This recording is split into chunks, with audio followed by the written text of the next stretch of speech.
מספרים לנו שיש איום איראני שהוא עד כדי סיכון של שואה קיומית על מדינת ישראל, על העם היהודי במדינת ישראל.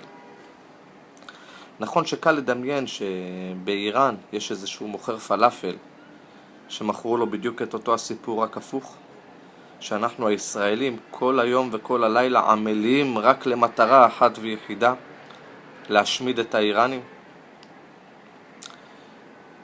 זה איום מדומה שיש לו מטרה אחת ויחידה, שאנחנו פה והם שם ישתקו והזדיינו בסבלנות נוכח הדיכוי הפנימי שלנו פה, של השלטון שלנו כלפינו ולשלטון שלהם כלפי האיראנים עצמם, כדי שאנחנו נשתוק ולא נקים שום זעקה כלפי השלטונות שלנו פה ושלהם שם. כי למי פה יש סכסוך עם איזשהו איראני? לא הכרתי בחיים ישראלי שהסתכסך עם איזשהו איראני על רקע לאומי. אסור לנו בכלל להיות בקשר עם איראנים. לא נראה לי שיש לנו בעיה ישראלים להיות בקשר עם איראנים. קשר עם מדינת אויב הם קוראים לזה.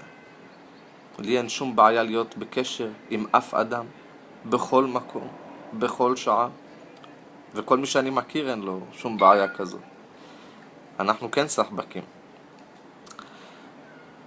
מי שמעוניין לייצר סכסוך הדמים הזה, זה שתי קבוצות קטנות, רצחניות, עם האינטרסים הזולים שלהם, לבנות בתים באקירוב, לבנות וילות בקיסריה, להשתלט על המשק, ולשעבד פה קבוצה כל כך גדולה על האינטרסים הצרים שלהם.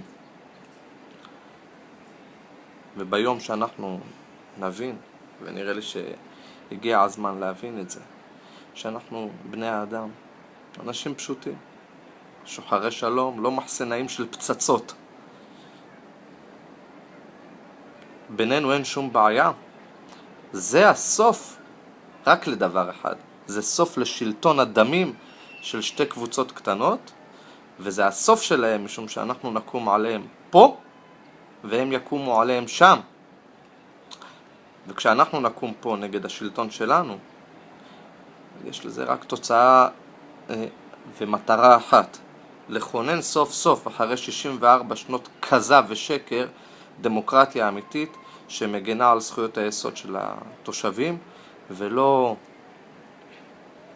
מין שלטון שעטנז